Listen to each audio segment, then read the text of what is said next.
All right, guys, this is Dr. Adam Martin with the Fit Pharmacist Podcast, and I'm coming to you live from Independence, Kentucky today with a really important topic: how to bounce back from setbacks in your health, in your life, and in pursuing your passion. So, real quick, what is the Fit Pharmacist?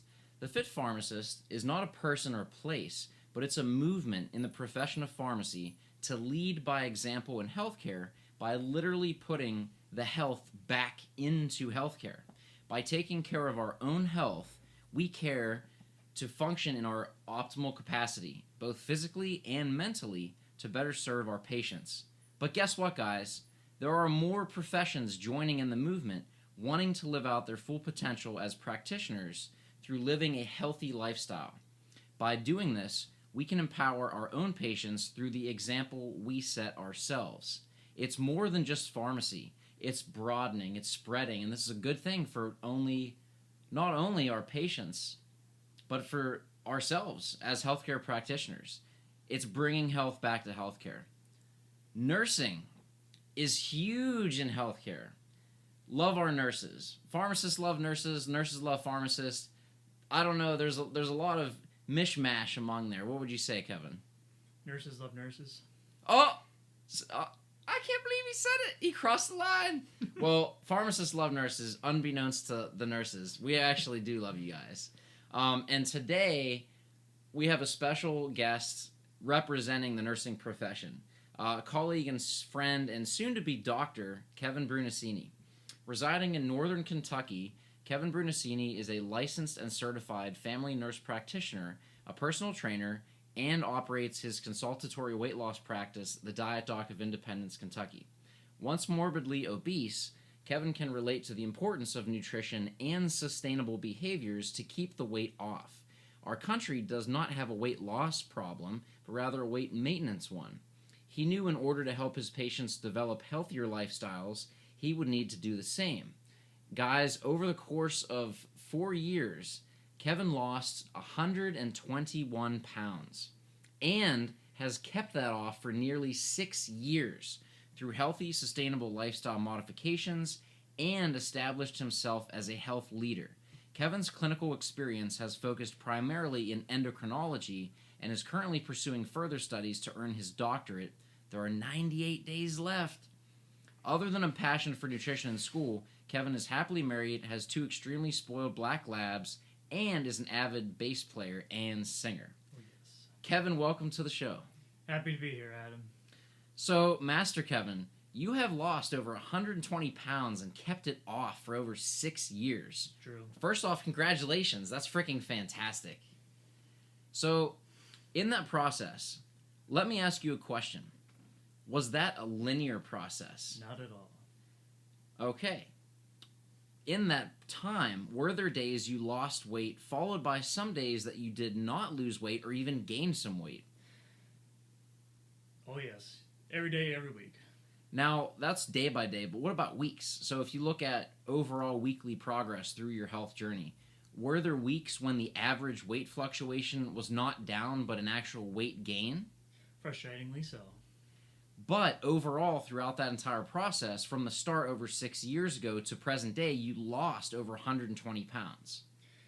And kept it off for greater than 5 years. Well, hot damn! What's the secret? What's the shake, the wrap? What did you use? I used the wrap. Used the wrap while eating ketogenic. Using the Lord's name in vain. Oh. And using hydroxycut. Oh, man. So, guys, this can be done without supplements, without drugs, without extreme measures, literally just using science and support and being consistent. It's really that simple. There's no magic pill. There's nothing like that. It's really just taking the science and putting that into practice on a consistent basis. That is what Kevin has done and continues to do to keep that weight off. Now, like we said, through that process, he had some ups and downs, or what we could deem as setbacks. If you are looking to make changes to your current lifestyle, to your health, whether that be to lose weight or gain muscle, or just adopt healthier habits irrelevant to weight as a number, you will experience setbacks along the way. That is to be expected, it is normal, and is part of the process. But what we need to be able to do in order to reach our goal is to push through those setbacks and progress with progress. And that is what we're going to talk about today. How to do that with simple, practical, and real life tips you can use as a healthcare professional to bounce back and stay on track with your journey toward living your best life and health. So Kevin, I did a lot of talking right there. So I'm gonna shift it over to you now. Damn it. Kevin's a man of few words. So, all right, let's say we're on our health journey, and it can be losing weight or just trying to be healthier, trying to get exercise in, or plan your meals, or just be more mindful, focusing on mindset, whatever that goal is. And on that process, eventually we're going to run into some sort of action that we do or inaction where we feel like we made a mistake, or we feel like we have a setback, or we feel like we made a failure. If that happens, if that feeling comes up, what's the first thing to do in that process in order to keep going forward? Obviously, it's a loaded answer to that question.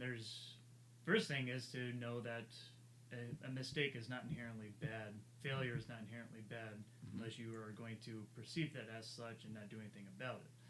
But unrelated to even health, I've had mistakes in my current studies. It doesn't mean I'm a less than perfect clinician or not a good one, or has at all slowed me down towards my pursuit of the degree. It's just a mistake. They happen, but how I learn from it is how we learn from it is what's most important.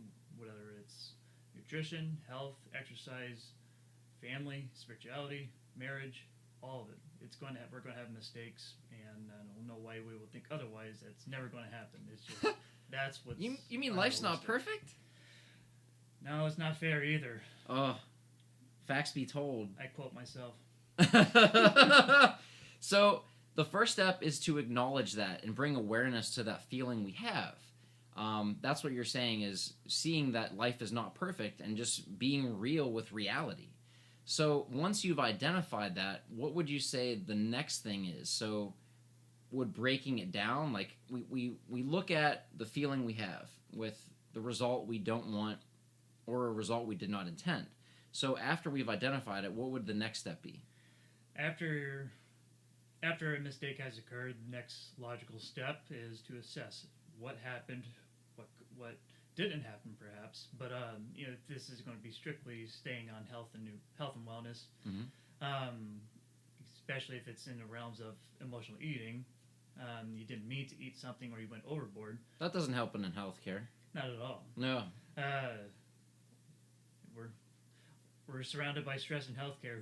Who's not going to emotionally eat? Who's not going to have a donut in the break room? But I digress. But mistakes are going to happen. We have to assess it, meaning what led to that, in terms of what stressors occurred, what triggers do we have that could have occurred, what thought patterns led to that, whether relationships or people that developed or created stress and that catapulted you to make a less than optimal decision. What was it that occurred, and what could you have done differently, or what would you have done differently or better for next time? And we have to take stock and inventory ourselves to know how to best do it, how to best manage it for next time. So in that second step of analyzing what you perceive as a failure, you talked about going through the thoughts you have and the mindset. And I'm glad you brought that up, because that brings up something that I see a lot in a mindset trap, you could say, where if you fall short of your goal, you can look at it as a dichotomy of a win or a loss, literally through a black or white lens. So literally saying, like, this action was a win or a loss, like that's it, just black and white, which can really be super harsh and judgmental. So in your experience, have you had that come up for yourself? And if you were able to overcome that, how? And how can we not be so detrimental to ourselves and or be judging so harshly? Like, how can we overcome that mentality? Definitely. To answer the first question, if I've had that black or white mentality, oh yes, who doesn't? Some areas of my life, I still maintain that to some degree, but when it comes to nutrition, perhaps this would be a first tidbit of advice. What had helped me is a lot of things, but one thing that comes to mind and stays in my mind is there's nothing bad with what you chose to eat necessarily. Meaning, if you had a donut or you ate something that's far from healthy or perfect, or you wanted to actually eat something you knew you were going to go out and socialize, and you have that guilt after the fact because of whatever reason, you didn't do anything wrong by enjoying that food, and therefore you not only do you provide yourself some self-compassion and grace, but you don't see it. At least it helped me to not see the situation as black or white because it just life just isn't. It's easy as we want to inherently categorize our our ideas, our actions into good or bad, but very seldom when it comes to nutrition is it just that because context is a pretty big variable into everything that we make in regards to our health and our nutrition as it's a series of choices that dictate how our health truly is or how it's represented. So you taking that black and white a step further into actual nutrition. So not like there's a good foods and bad foods. So if you were, like you said, for example, to have a donut, it's not that you did a bad thing or ate a bad food because who doesn't like donuts? And if we were to completely cut out a food group, it's all in moderation and balance. But to completely cut out a food group, that's really restrictive, is it not? Exactly, and it's only going to set you up for further indulgences, or at least put you at that high risk of you're going if you choose yourself or if you tell yourself you can't have donuts, you're likely going to want donuts inevitably. Right. Ironic process theory is just that: is you tell yourself you can't have something, well, you're eventually going to cave and want to have it. There's no willpower that's going to stop you from that.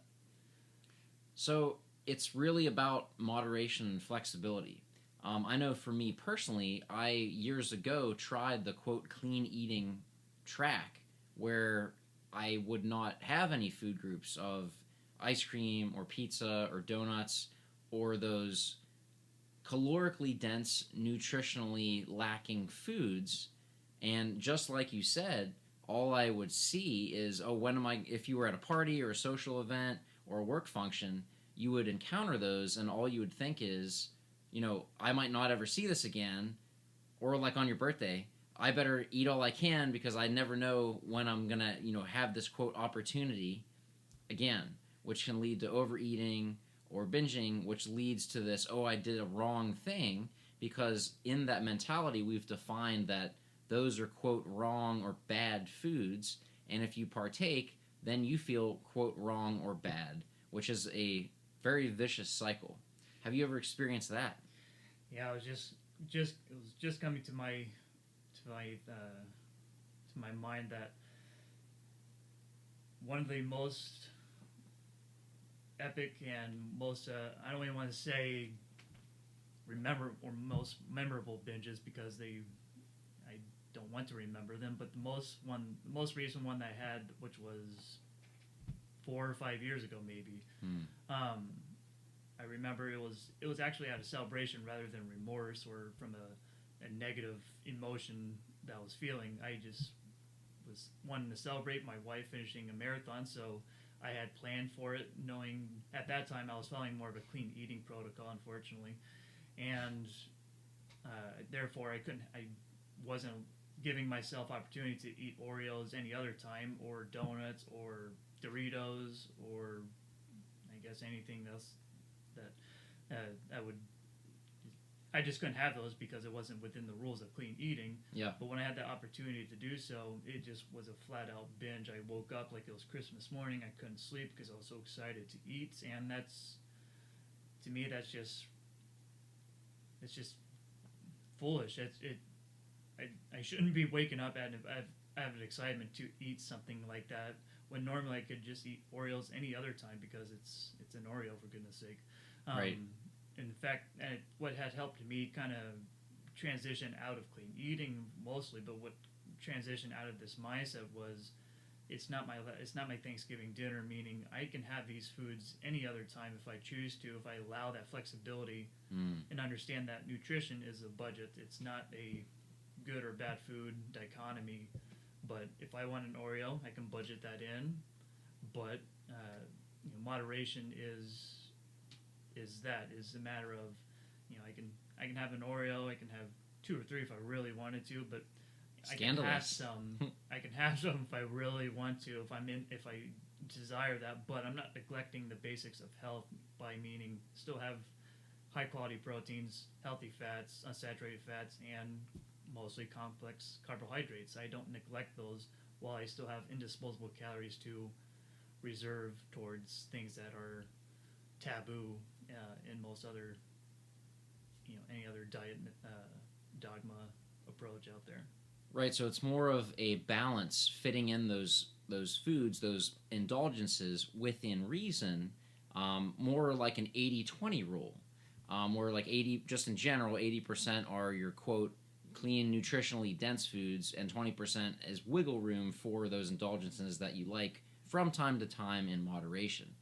Because what I really hear and feel from my own personal experience is restriction, not allowing to eat certain foods at all, really leads to entrapment. And flexibility, allowing room for those things, again, from time to time in moderation, really leads to freedom and not feeling like that mindset of, oh, I might never see this again. I better eat all I can because I don't know when the next opportunity, the next party, the next time I'll, quote, see this cake is. But in reality, we have access to it. But if we allow ourselves, then that really frees ourselves with that flexible approach.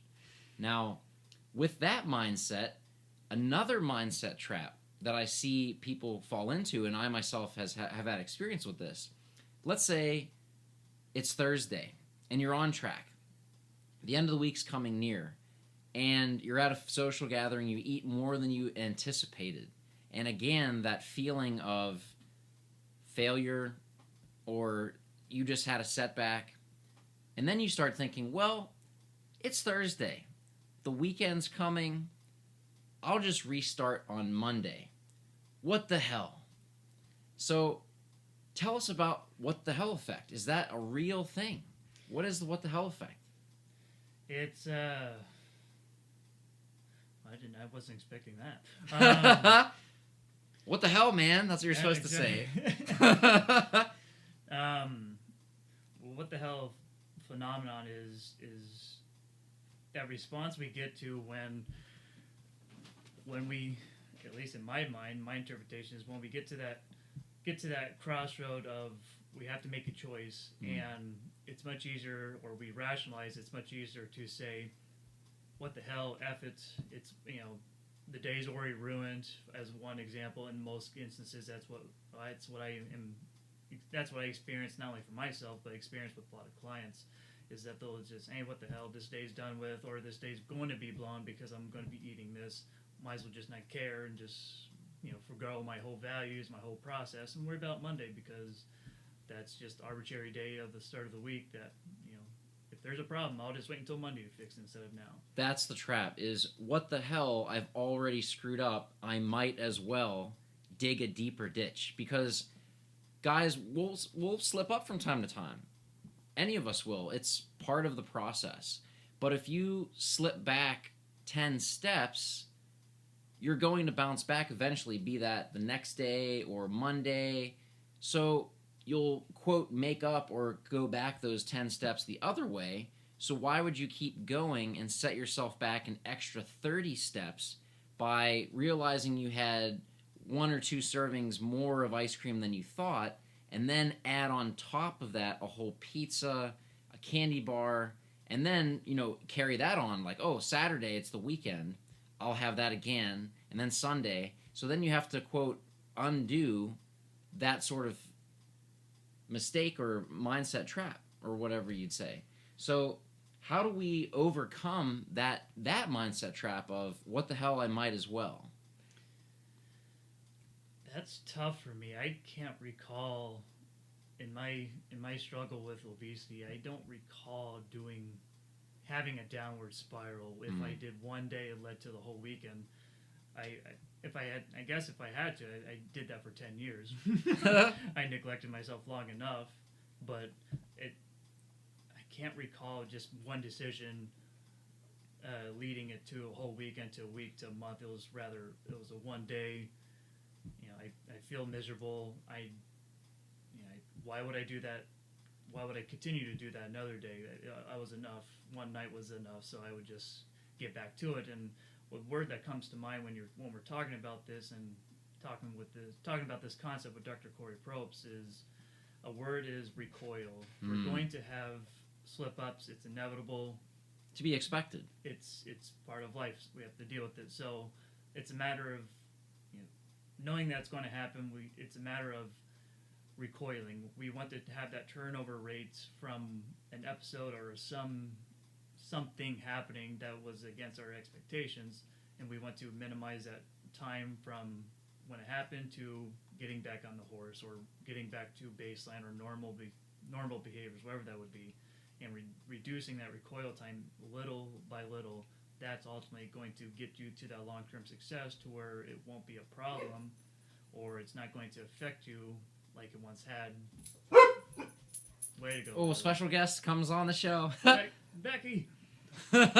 No, but I actually can voice on that, where I myself in the past have fell privy to that mindset process of, I might as well, I'll just restart the next day. And that's exactly what prevented me from continuing that, is that recoil mentality of, yes, I might have overate or overstepped my intention. If I keep going, how much more time will be wasted by having to deal or process with those things? And just asking that question, like, yes, I slipped up, it's part of life. What can I do now to put myself back in a position of power to get back on track with where my goals are? And answering that question is what led that to break down in a good way to break down that mindset trap of, I don't want to keep this up. Yes, I didn't have an ideal situation or take an ideal action, but right now I'm aware of that. So the process that we've just talked about on this podcast, I'm aware of that.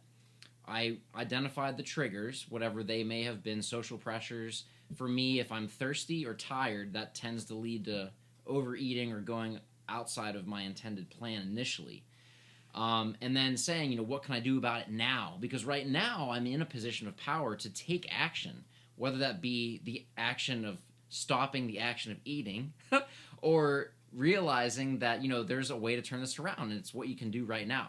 It's not going forward with that downward spiral. So having that awareness of, yes, I might not have had an ideal action, but right now I have the opportunity to take positive action, whether that be a change in action or stopping a current action. I think realizing that is what really sets us up.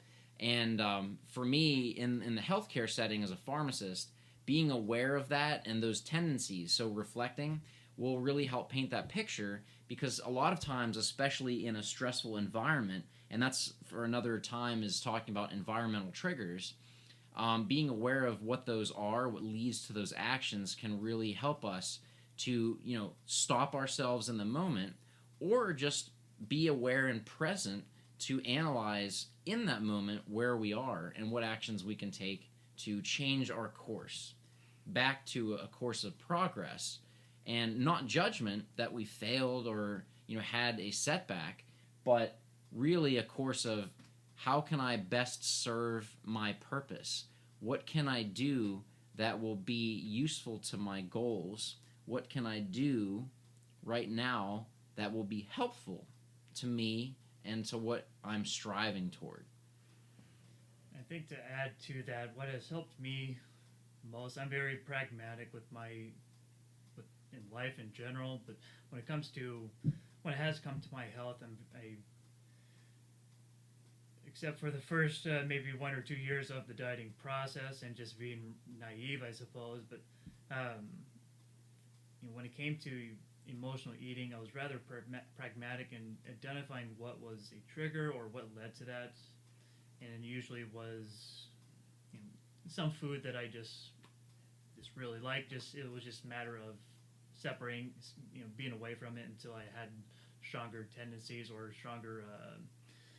I don't want to say willpower, but just I I can't think of a I can't think of a term. But the point of the matter is, Trigger foods. dang it! Now what was I going to even say? Oh yeah, but what has helped me most is to live based on my values.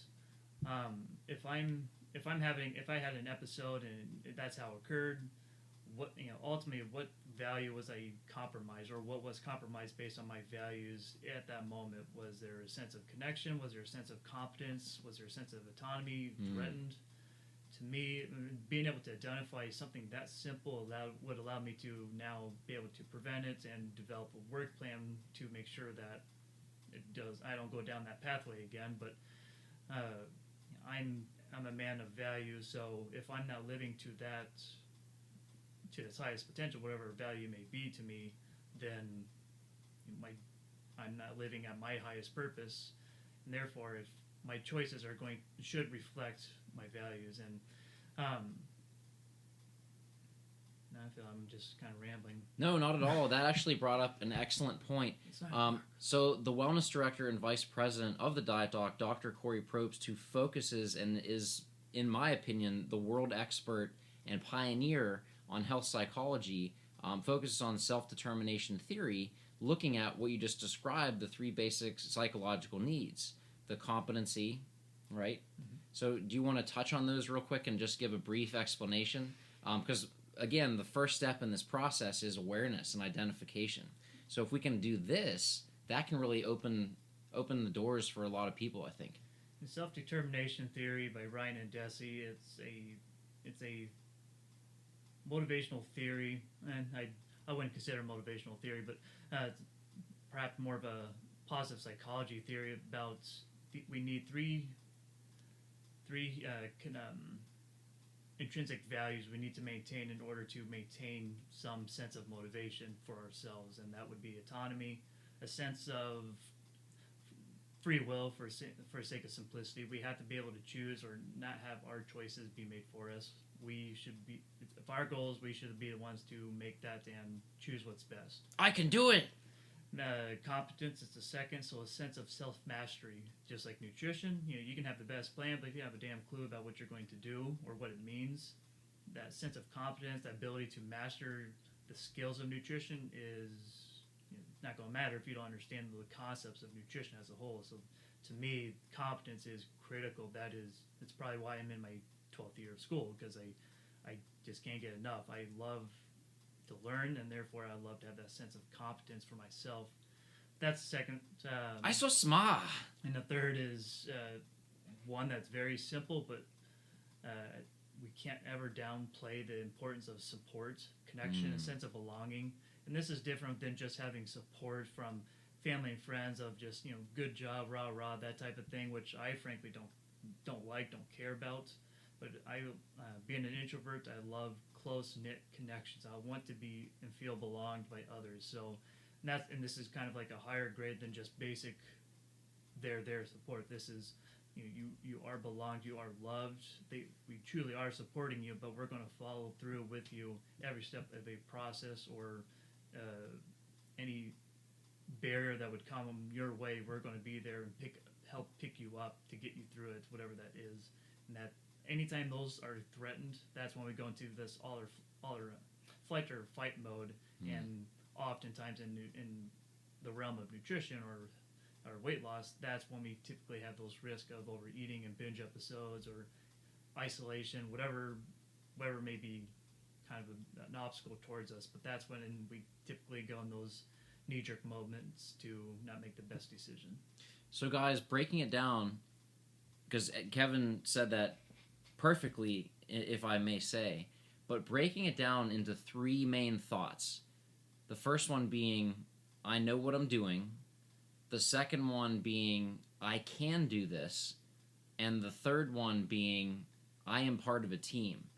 If you cannot resonate with those three, if one of those are threatened, where you feel like, no, that's not true, that is what is going to make you feel threatened and lead potentially to that fight or flight response, which can be acted through falling off course with your plan, whether that be with your workout plan or your nutrition plan. So those are the three basic psychological needs in self-determination theory that really, when you break down a breakdown or a setback, that's how you can really relate it. So that's really, we're all about simple solutions at the Fit Pharmacist. That's really simple. Looking at one of those three reasons, if any of those are threatened. So again, in this process, going back to the beginning of the podcast, assessing, what happened, what went wrong. That's really the simplest way to do it, is looking at were any of those three compromised.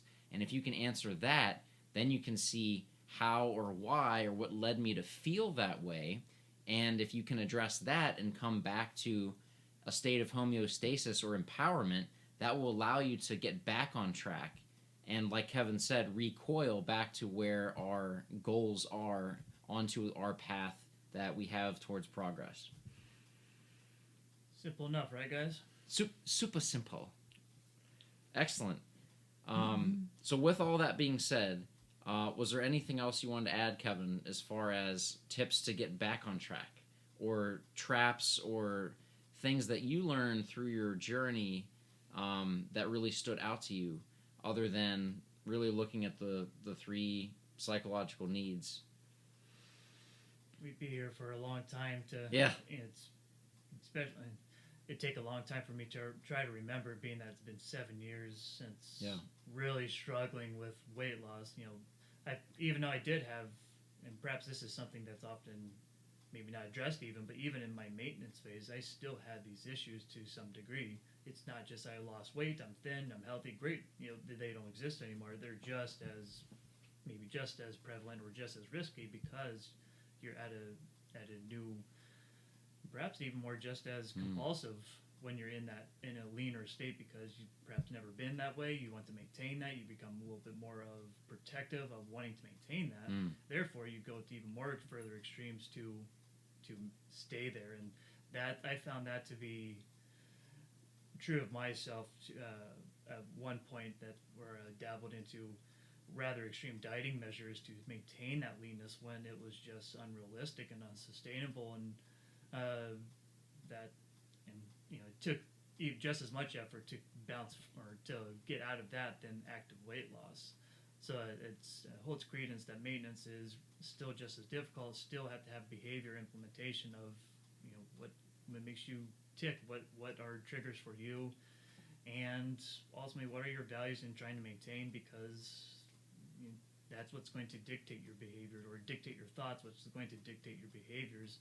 And we should always try to embody and maintain what our values are and abide by them. So keeping your eye on the ball, even when your goal is, quote, met, doesn't mean you can, sit back and relax and just coast, because while that goal may have been met, goals change, just like life and your current state, wherever you are, your goals change. And that's what's exciting, is once you hit a goal, a lot of times success is a poison, because if you get success, you can tend to, not you, but just in general, rest on your laurels and just let things go to the wayside and get too comfortable with being comfortable. And that's what can really be a poison for a lot of people, sending them on that downward spiral, because they took their eye off the ball. So I think that's a great point, is once you do meet your goal, that's awesome, celebrate that, but get excited, because now you have an opportunity for other goals that you might not have even thought about prior to starting your journey in accomplishing the first one. So I would look at it as a point of excitement, because now that you've achieved that, you have the opportunity to do even more and progress and push yourself in a direction toward health and success that you might not have even considered in the beginning of the journey. Look at you. You're 98 days away from being Dr. Kevin. Another one in the family, yes. Darn, I had something else. It's profound. I was going to have something else to add to that. It slipped my mind. It's bedtime for me. But yeah, I can't think of it now. Darn. We'll get you some chemical-free Monster. Actually, I had 1.5 today. Oh wow, that's beyond. I know. I prepped for this. Oh yeah, prepped hard. All right, guys, it has been an absolute pleasure speaking with Dr. Kevin here. Thank you so much for sharing your wisdom throughout your journey with all of us in healthcare so that we can live our best lives to empower our patients through leading by example with our own health. Thank you guys for listening. This is Dr. Adam with soon-to-be Dr. Kevin Brunacini with the Fit Pharmacist. I bid you adieu. Bye.